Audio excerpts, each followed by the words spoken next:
दुआ का master plan on T20 world cup. Arshad साहब जब घर में दाखिल हुए तो देखा कि दुआ मोहम्मद से लड़ाई कर रही है। मुझे नहीं पता, मुझे मेरा बैट वापस करो। मैं नहीं ढूंढा, अब मेरी बारी है दुआ। लेकिन मैं तो अभी आउट ही नहीं हुई। जब आउट हो जाऊंगी ना तब बैट लेना, मुझे वापस करो बैट। अरशद साहब जो कि ये सब देखते हुए बोले, क्या बात है दुआ और मोहम्मद, क्यों लड़ रहे हो आप? पापा दी दुआ 3 दफा आउट हो रही है, मदर मान ही नहीं रही। जब मैंने कहा था अब मेरी बारी है, मुझे बैट दो, तो लड़ना शुरू हो रही। पापा जी मोहम्मद भाई को तो खेलना ही नहीं आता। इस घर में सबसे ज्यादा अच्छी क्रिकेट मुझे खेलनी आती है। दुआ की बात पर ज़ैनब और मोहम्मद जोर जोर से हंसने लगे।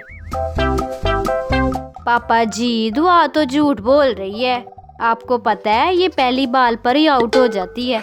इतने में वहाँ बेगम साहिबा भी आ पहुँची। दुआ तुम किस दिन अपने शरारतें करना बंद करोगी? जिस दिन आप पापा को ज़ैनब के पापा कहना छोड़ेंगी और दुआ के पापा क्या करेंगी। दुआ की बात पर सब हंस पड़े। अगले दिन दुआ और मोहम्मद फिर अपने बाबा से बोले, पापा जी T20 वर्ल्ड कप शुरू हो गया है, चलें स्टेडियम में मैच देखने चलते हैं। क्या बात कर रही हो दुआ, तुम्हें पता भी है कि मैचेस कहाँ पे हो रहे हैं? हम वहाँ कैसे जा सकते हैं भला?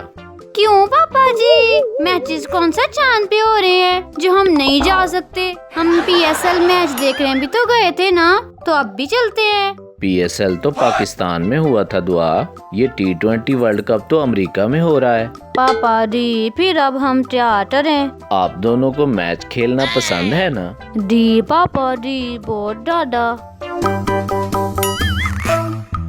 तो फिर क्यों ना हम लोग घर में ही T20 मैच का बंदोबस्त कर लें? मगर पापा जी इतने सारे क्रिकेटर्स को हम कैसे बुलाएंगे और सब हमारे घर में पूरे कैसे आएंगे?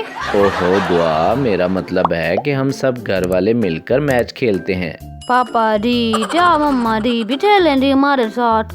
इतने में बेगम भी वहाँ पे आ पहुँची। नहीं भाई, तुम सब ही खेलो, क्या मैं बच्चों वाला खेल खेलूंगी? यूं अरशद साहब और तीनों बच्चे लगे मैच खेलने और बेगम उनको देखने लगी। ज़ैनब ने मैच शुरू होने से पहले कहा, पापा जी आप दुआ को समझा लें कि ये चीटिंग न करे, ये बहुत चीटिंग करती है खेलते हुए। मैं तो चीटिंग नहीं करती। ज़ैनब भाभी तुम तो वैसे ही मुझसे जलती हो।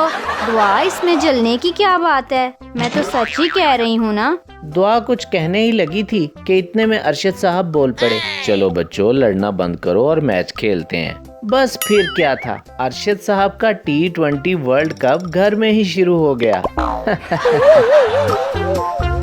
दुआ ने बॉल करवाई और अरशद साहब पहली ही बॉल पर आउट हो गए।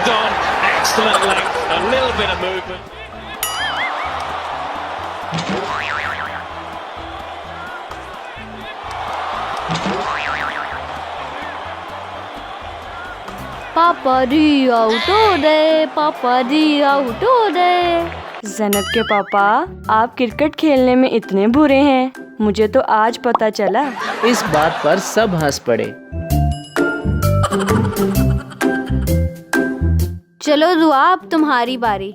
मैं तो पहली बॉल पर ही आउट हो जाऊंगी और सबको पता चल जाएगा कि मुझे क्रिकेट खेलनी नहीं आती। क्या करूं? हाँ, आइडिया। ज़ैनब ने बॉल करवाई तो दुआ जानबूझकर बॉल के आगे आ गई।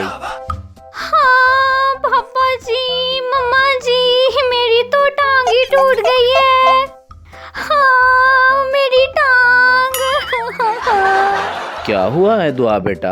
पापा जी ज़ैनब भाभी ने इतनी जोर से बॉल करवाई है, मेरी टांग ही तोड़ दी है। मगर पापा जी मैंने तो बॉल आराम से करवाई थी।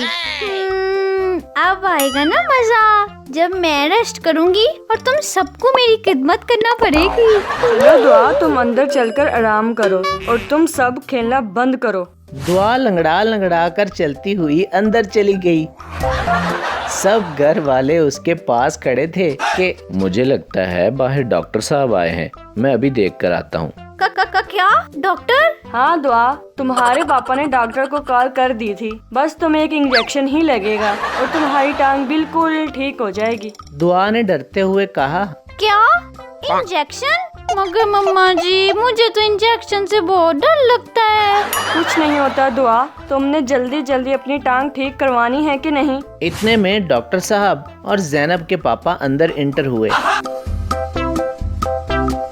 मेरा तो सारा ड्रामा उल्टा हो गया। या अल्लाह आज बचा ले, आज के बाद ऐसा ड्रामा कभी नहीं करूँगी। चलें दुआ बेटा, आप इंजेक्शन लगवाने के लिए रेडी हो जाएं। डॉक्टर साहब की ये बात सुनते ही दुआ ने जोरदार चीख मारी नहीं। और दुआ छलांगे मारती हुई बाहर भाग गई। और सब घर वाले एक दूसरे का मुंह ही देखते रह गए कि आखिर दुआ की टांग सही कैसे हो गई।